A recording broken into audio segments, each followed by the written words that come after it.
اعوذ باللہ من الشیطان الرجیم، بسم اللہ الرحمن الرحیم۔ معزز و محترم ناظرین و سامعین کرام، آج ہم ایک نئی ویڈیو اور نئے موضوع کے ساتھ آپ کی خدمت میں حاضر ہیں۔ ہمارا آج کا موضوع بہت ہی اہم ہے۔ آج کا جو موضوع ہے یہ کینسر کا قرآنی علاج۔ بڑی توجہ سے، بڑے غور سے سماعت فرمائیں۔ وہ ہمارے جو لا علاج مرض ہیں ان میں سے کینسر ایک بہت ہی موذی مرض ہے۔ کینسر کے مریض سال ہا سال سے اس کا علاج کرواتے رہتے ہیں، لیکن پھر بھی کوئی خاص افاقہ نہیں ہوتا۔ آج ہم اپنے ان مایوس جو ہر قسم کے علاج کروا کر تنگ آ کر مایوس ہو چکے ہیں، زندگی سے بالکل اپنے آپ کو مایوس کر چکے ہیں، ان کے لیے یہ قرآنی وظیفہ ہے، اور انشاءاللہ پورے یقین سے، پورے توجہ سے اللہ تعالیٰ کی طرف رجوع کر کے اس پر جو بھی عمل کرے گا، اللہ تعالیٰ اپنے قرآن کے فیض و برکات سے کینسر کے مریض کو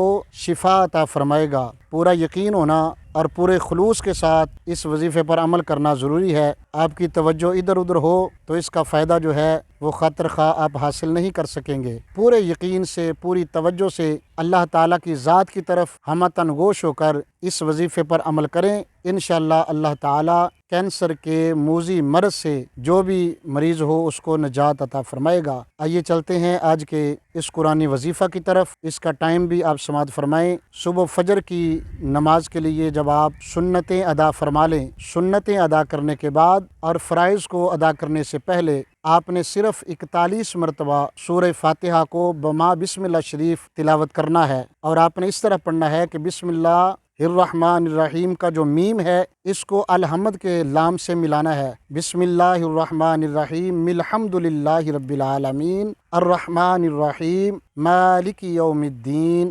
ایاک نعبد و ایاک نستعین اہدنا الصراط المستقیم صراط الذین انعمت علیہم غیر المغضوب علیہم ولا الضالین۔ اس کو آپ نے 41 مرتبہ تلاوت کرنا ہے، اور جو بھی مریض ہو اس پر دم کریں، کسی عرق پر یا پانی پر اس کو دم کر کے آپ اس مریض کو پلاتے رہیں، اور انشاءاللہ تعالی العزیز مستقل طور پر اس وظیفے پر عمل کرنے کی برکت سے کینسر جیسے موذی مرض سے اللہ تعالیٰ آپ کو نجات عطا فرمائے گا۔ ایک دفعہ پھر ہم آپ کی خدمت میں عرض کرتے ہیں کہ جتنے بھی موذی مرض ہیں اللہ تعالیٰ کے قرآن کے اندر ان تمام امراض کی شفا موجود ہے، لیکن اس کے لیے بندے کا یقین کامل ہونا ضروری ہے۔ بندہ یقین سے، توجہ سے اور خلوص سے نیت سے قرآن پاک کی تلاوت کرے تو اللہ تعالیٰ اپنے بندوں کو اپنے فضل و کرم سے، اپنی رحمت سے مایوس نہیں فرماتا۔ اس وظیفہ پر خود بھی عمل کریں اور اس کو آگے شیئر کریں، تاکہ جہاں تک بھی یہ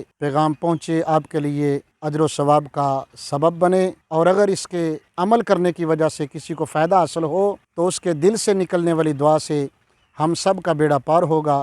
ہمارے اس چینل کو لائک اور سبسکرائب ضرور کیجئے تاکہ ہماری آنے والی ہر نئی ویڈیو آپ تک بآسانی پہنچ سکے۔